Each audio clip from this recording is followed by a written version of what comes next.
Sylvie Arnoux, le Cannes Yachting Festival ferme ses portes dans quelques heures. Alors, quel est le premier bilan? Il est satisfaisant? Tout d'abord, est-ce que le public a répondu présent? Oui, le public a répondu présent, non seulement en nombre de visiteurs, puisque nous allons faire, je sais pas encore tous les chiffres, mais un peu plus que l'année dernière, et on va passer la barre des 50 000 visiteurs, donc c'est une amélioration de quelques pourcents, et surtout des retours que nous avons aujourd'hui de nos clients, les exposants. La qualité du visitorat a aussi également augmenté, donc là je parle d'un côté un peu plus professionnel, mais disons que les visiteurs qui viennent sont des visiteurs qui ont déjà des pensées plus abouties quant à vouloir acheter ou en tout cas se renseigner sérieusement.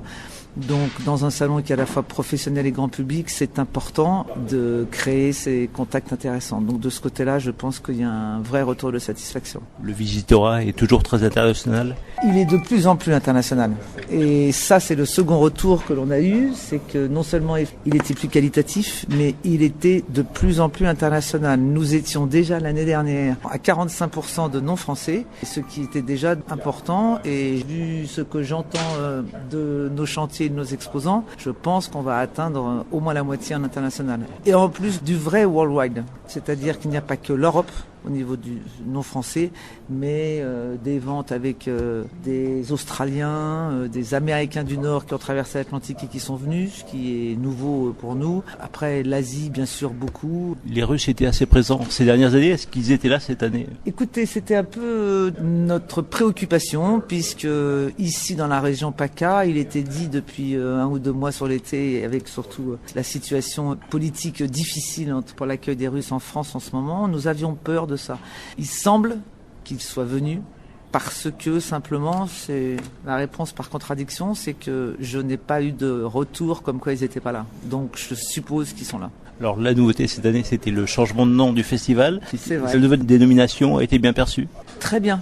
Très très bien, parce que je crois qu'en fait c'est logique ce qui a été fait. C'est-à-dire qu'on a juste répondu à une situation réelle d'évolution de plus en plus internationale. Maintenant que Cannes est le premier salon européen, il a clairement une vocation de plus en plus internationale. Donc lui donner un nom anglophone avait tout un sens. Ensuite, le mot plaisance, aussi charmant soit-il, est quand même extrêmement francophone. Et quand nous on fait de la communication dans le monde entier et que dans les journaux russes, ils n'arrivent pas à écrire le mot plaisance, ça devient compliqué, quoi. Donc je pense qu'il fallait aussi avoir un côté à la fois efficace et qui met tout le monde très confortable, et je pense que ce Yachting Festival est un vrai Yachting Festival, donc il porte bien son nom.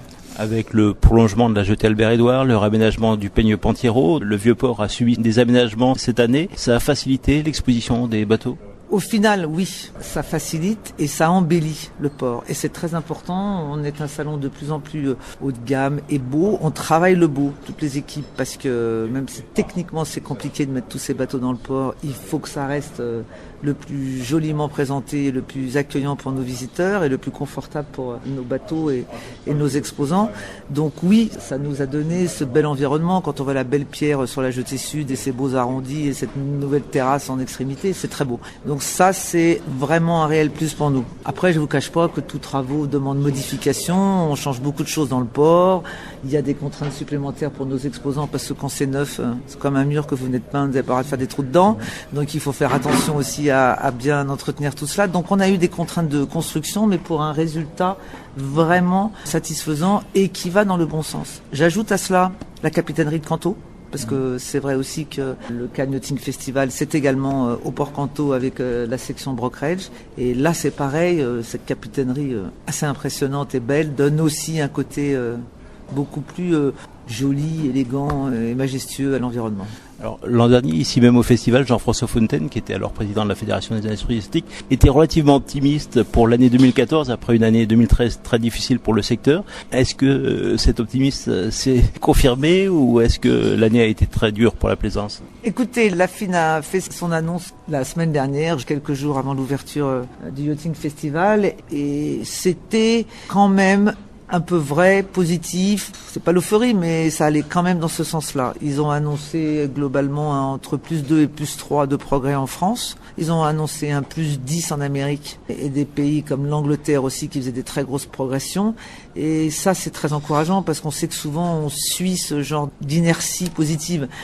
Donc tout ça sont vraiment des indices très positifs et je pense que Jean-François Fontaine avait quand même raison de l'être. Nous sommes clairement dans une remontée. La pente est peut-être pas assez rapide, sûrement, et c'est ce que pensent les professionnels, mais nous sommes dans une progression et ce qui est important, c'est justement d'être dans la bonne pente. Alors traditionnellement à Cannes, beaucoup de nouveautés sont dévoilées en avant-première mondiale. Cette année, c'est été encore le cas. Quelles sont les tendances du marché ? Alors, c'est la force de Cannes. L'un des points forts de ce festival, c'est que nous sommes au début du calendrier du yachting et donc avec l'objectif pour beaucoup de nos constructeurs de présenter des nouveautés au moment de Cannes qui donc ouvre la saison. Il est sûr que quand on parlait tout à l'heure d'environnement économique pas facile, les chantiers, les constructeurs, tous ceux qui travaillent dans ce métier sont obligés aujourd'hui, de par cette difficulté d'environnement, d'être très innovants. On s'aperçoit d'une évolution technologique incroyable. Vous allez maintenant dans les postes de commande des bateaux et même pas forcément les 50 mètres, même les 20 mètres.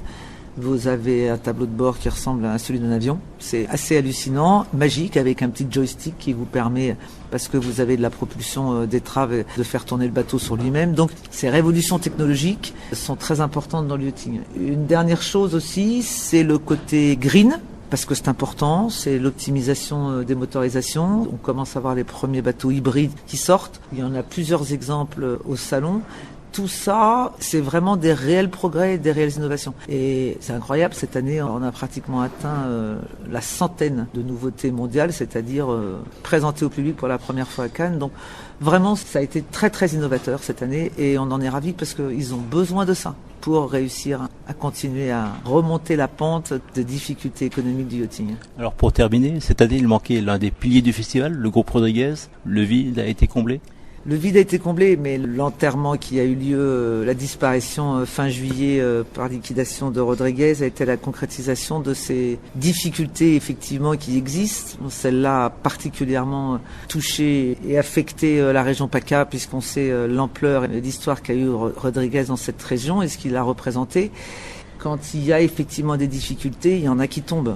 Et malheureusement, il y a eu des gros, des petits, il y en a qui sont tombés. Et quand on voit ce qui s'est passé après les années folles de 2008, beaucoup sont tombés, certains ont résisté, la tempête, elle a été difficile. Et il y en a effectivement qui ont été pris par les eaux. Mais en même temps, la demande, elle est là. Aujourd'hui, le Vieux-Port, il est plein à ras-bord. On a effectivement comblé le trou avec d'autres qui demandent et qui résistent et qui continuent à innover et à vendre. Parce qu'aujourd'hui, ça vend sur le salon. C'est toujours triste d'enterrer quelqu'un de la famille, mais en même temps, il y a beaucoup de nouveautés, beaucoup de ressources, beaucoup de jeunes dynamiques, et ça, c'est très positif. Donc, la famille, elle continue à avancer, et je pense que le yachting se défend très bien.